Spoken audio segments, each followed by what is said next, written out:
want to be a doctor when you were little? Well. You would have been the best doctor, Grandpa. Oh, you think so? It's too late for some dreams, but not for others.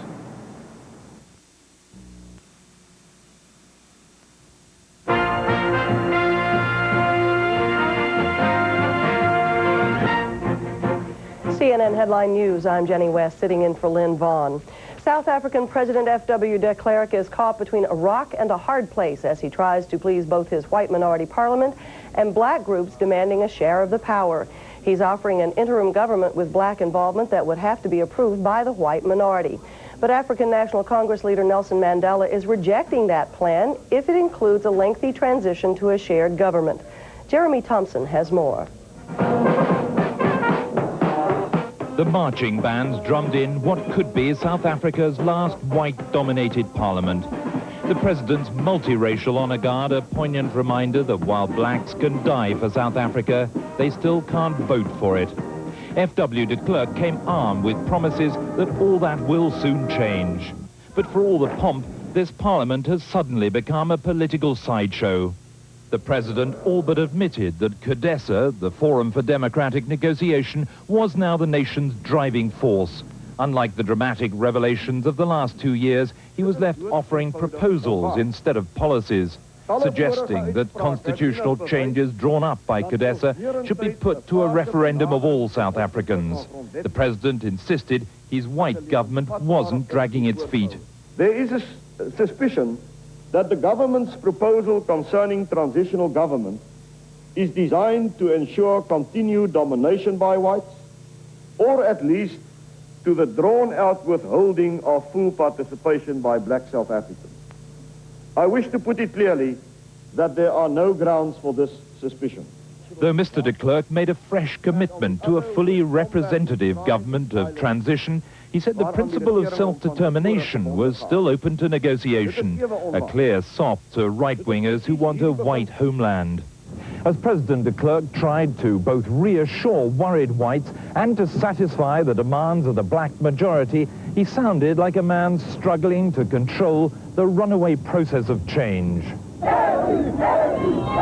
Nearby, a demonstration of the pressure now being exerted on the government as the ANC held its own People's Parliament, hoping to upstage the official event. They were calling for the immediate dissolution of Parliament. They want a non-racial interim government within 6 months. That Parliament cannot be allowed to continue any longer. We're sick and tired of it. The ANC is threatening mass action if its demands aren't met. People power is now forcing the pace of reform as the crowds marched round a parliament whose time is fast running out. Jeremy Thompson, ITN, Cape Town. In Algeria, riot police are trying to break up crowds of Muslim fundamentalists with warning shots. State radio and police sources confirm shots were fired today. There are no reports of injuries.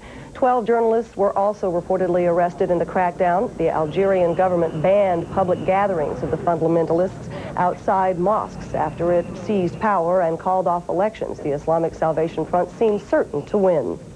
Japan's prime minister is trying to defuse the trade tension between his country and the United States. Kiichi Miyazawa today asked members of the Japanese parliament to cooperate with the U.S. as it tries to solve its economic problems. He praised the U.S. for its good-hearted support of Japan after World War II. Earlier this week, one Japanese lawmaker was quoted as saying many U.S. workers are lazy and illiterate. A new potential source of cross-Pacific discord surfaced yesterday when Japanese-led investors offered to buy a U.S. baseball team. A group led by the president of Nintendo made a $100 million offer for the Seattle Mariners. Local politicians are backing the bid and predict Major League Baseball officials will approve it. And my view is that when Major League Baseball sees what this offer is, on the ground, that Major League Baseball is going to accept it. Baseball Commissioner Fay Vincent, however, says the major leagues have a strong policy against investors from outside North America. China's latest acquisition is a new relationship with Israel. The two countries formally established diplomatic relations today in Beijing. Israeli Foreign Minister David Levy predicts the new alliance could help reduce arms sales to the Middle East. The pact also clears the way. The most sophisticated techniques, highly talented cancer specialists, everything you'd expect from a leading cancer center. But Mercy also offers something more that's hard to put your finger on, but easy to get your arms around.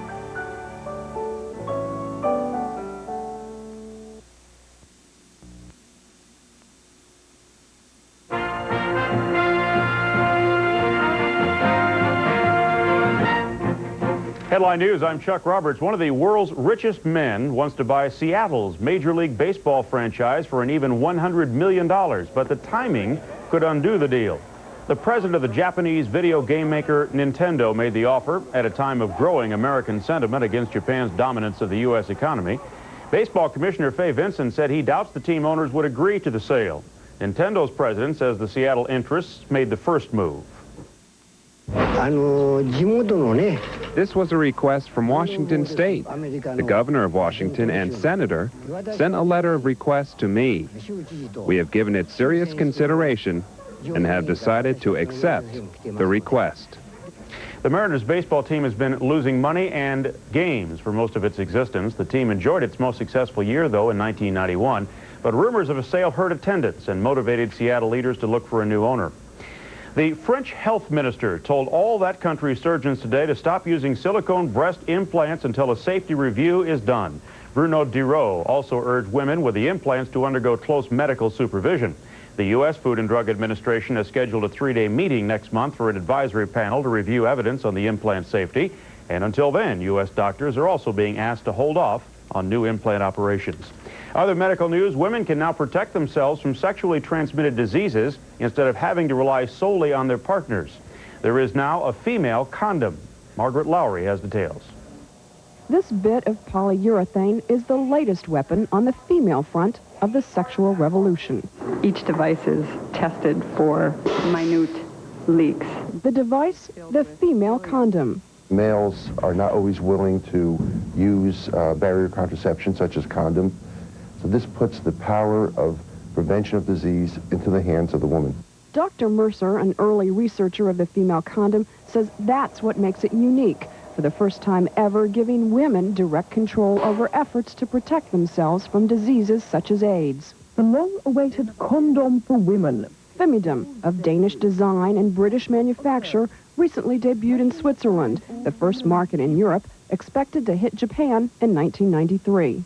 The female condom is not yet available in this country, but the FDA is considering it, and approval could conceivably come later this year.